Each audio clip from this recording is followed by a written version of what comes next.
Salutare tuturor! Am revenit cu un nou videoclip. Astăzi o să fac corecția mea de slime partea a doua. Ok, nu o să vi le arăt și pe cele care vi le-am arătat în partea întâia pentru că nu are logică. Și o să vi le arăt doar pe cele făcute mai recente. Ceva de genul fie. Ok. Te rog. Asta care e un slime pisică.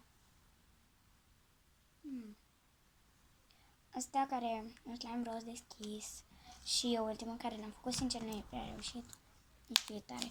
L-am făcut cu un aracet. Pisi, n-ai voie la slime. Doamne. Mereu trebuie să te urci cu mine pe scaun.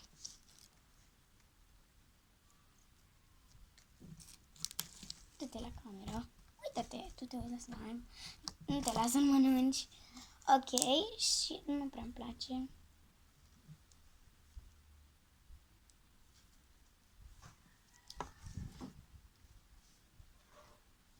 O, Doamne, îmi vine părul nou. Mă scuzați, am părul tot ciuflit, dar e destul de vânt afară. Și nu știu, nu prea-mi place slime asta, adică...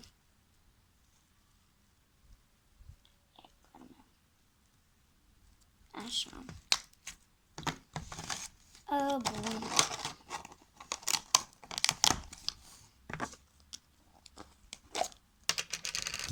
După ce am acest slime.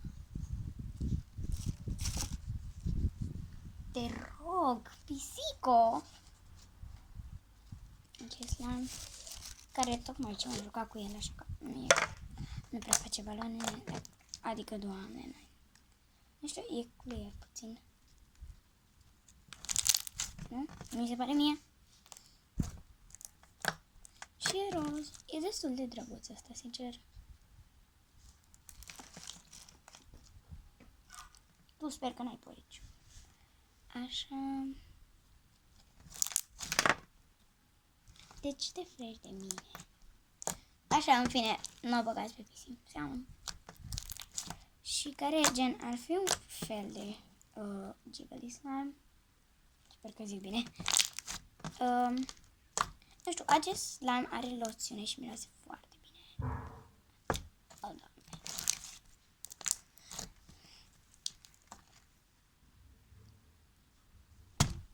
Așa.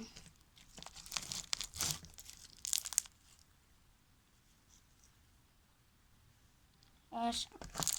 A fost efectiv topit, numai că l-am activat și acum i-am pus loțiune și acum e bun. Să vedem cât de bine se aude. Nu prea se aude. Următorul slime. O, Doamne. Așa. Încerc să nu prea mă lungesc. Nu știu cu care. După aia am acest slime care, cred, printre cele mai vechi care o să vi le arăt. Care, nu știu, eu îl numesc slime malic, pentru că când îl scoți e foarte tare și dacă te joci cu el devine moale și elastic. Și chiar e așa, adică e foarte tare. Nu știu. L-am făcut cu un aracet de la Jumbo și un lipici roz tot de la Jumbo. Ce faci? Nu fie. De ce mi-a spus că mă fac? Deci, dacă tot tragi așa de el, începe să se întindă din ce în ce mai bine. Și nu știu de unde, dar unele slime-uri, nu știu, primesc niște au. Ăsta are câteva biluțe mici. De fapt, două sau una. Pentru că, nu știu, am avut un flom slime cu biluțe foarte mici de polistiren care s-a întărit și nu știu cum a ajuns. Da, deci nu o să stau acum să mă joc cu el ca să facă moale, pentru că nu are logică. Și când îl țin în casă e moale. Și în curând o să fac și colecția mea de slime cumpărate. Nu mai pot să-l numesc, Doamne, pentru că nu este capul lui.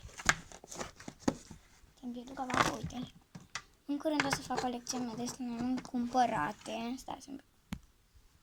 De curând mi-am cumpărat acest clear slime la Pepco. nu știu, e destul de tare. Vreau să vi-l prezint și pe acesta, dar nu e făcut de mine.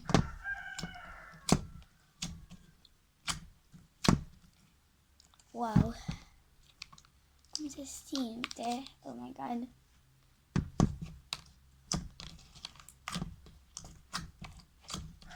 Doamne, e foarte jiggly.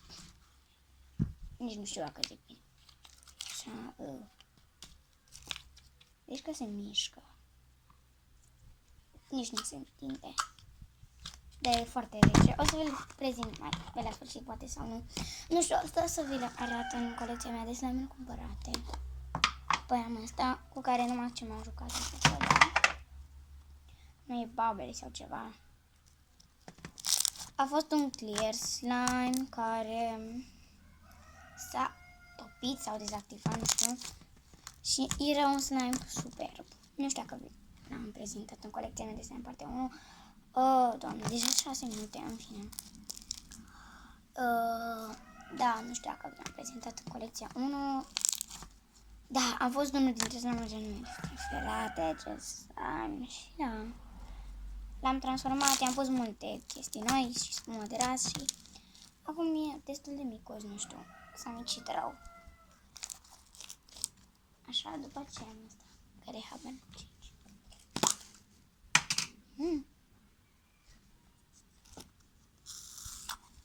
Ce e asta? Nu știu ce caut acolo și ce e, dar în fine. Și mai am multe slime-uri pe aici, doar că, da, nu sunt mai vechi. Ba, nu, ce e asta, nu știu. După aceea am un butter slime. Acela care l-am făcut cu voi, sincer, nu prea ai butter slime. Nu o să-l scot pe tot, că e destul de mare și e destul de greu să-l scot.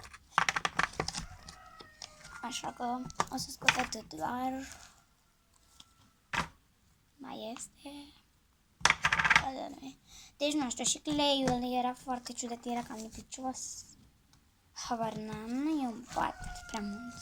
Dar totuși îmi place, nu știu, are consistența lui diferită de slime-uri.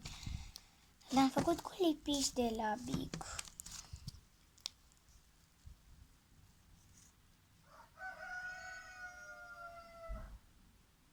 Și da, nu știu ce să zic despre el.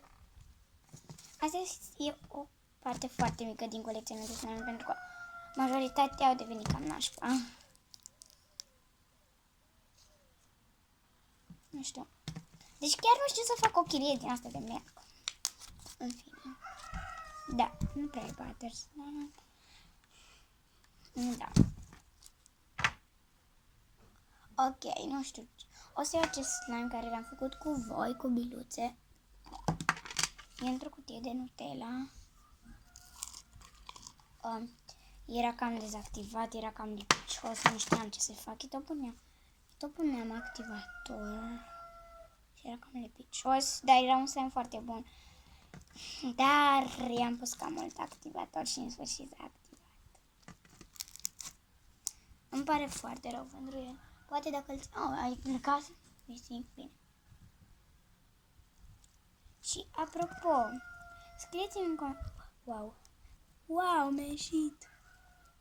Scrieți-mi în comentarii ce nume să-i dau la pisica mea, pentru că habar n-am.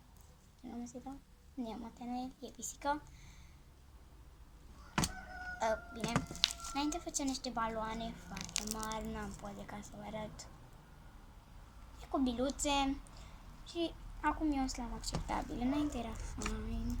Nici nu prea mai țin minte ce am băgat în el. Am băgat să pun spumă de ras și multe ingrediente. Se o devine... Nu știu să cam întări și sare. Dar nu el s-a întărit, de fapt, eu i-am pus prea multă glicerină. Nu știu. Nu e clear. După aceea am o interpretare de butter slime, pentru că a fost un slime cam nașpa care l-am avut eu, de culoarea aceeași ca ăsta, roz, nu știu dacă se vede rozul, dar în fine. Și l-am amestecat cu un clei care era întărit și am pus apă la cleiul ăla și chiar devenise foarte fain și acum îmi pare rău că l-am amestecat și doar de câteva zile am făcut chestia asta, deci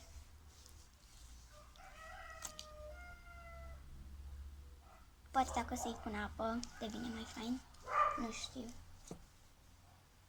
sper că da. Și mai am asta care l-am găsit pe aici pe undeva, care cred că e din ăsta.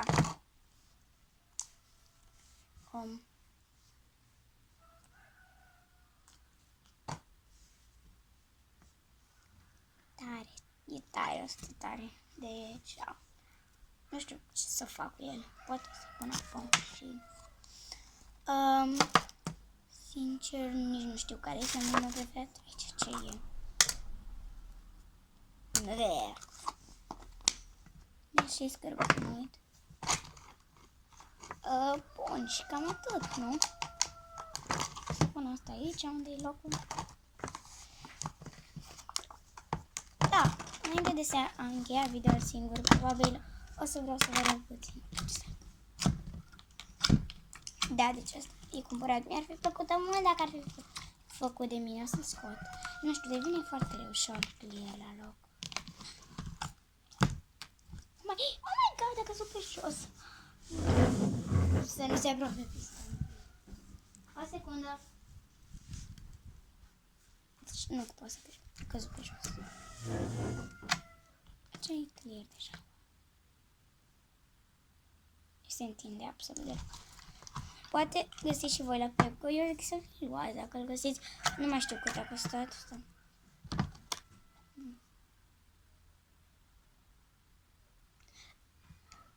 20 de lei. Nu zic că se merită. Sau dacă chiar nu. Sau mai ales dacă nu știi să faci slime, chiar se merită. Nu știu, e foarte gigăle la doar. Așa și se rupe când pui mâna în el. E foarte rece. Zici că ea este ice, așa, nu știu. E foarte rece și se rupe așa, zici că, nu știu. Zici că e zăpadă artificială. Poți să o rup în bucăți. Nu mai era și pe alte culori. Poate voi găsi și pe alte culori. Dacă găsiți și pe alte culori. Eu am găsit doar pe verde. Și doar așa. Se aude bine. Nu știu, cred că au pus mult mai multă apă decât lipici când l-au făcut. Dacă l-au făcut așa, cu apă și lipici și nu știu. O rețeta unui gigali slime, e foarte gigali. Poate în curând o să încerc să fac un gigali slime.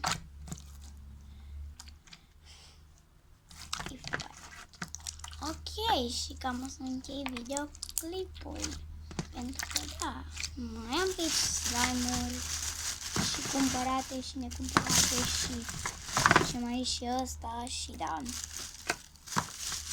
Dar o să vi le arăt altă dată. Și mai am și slime făcute de mine pe câini. Da, mai am slime-uri, doar că nu o să vi le arăt pentru că restul sunt cam vechi și cam atât a fost cu acest videoclip. Nu? Da, deci scrieți-mi în comentarii ce nume să-i dau la pisicuța mea. Nu știu ce nume să-i dau. Dacă măcar o să scrie cineva ce nume să-i dau.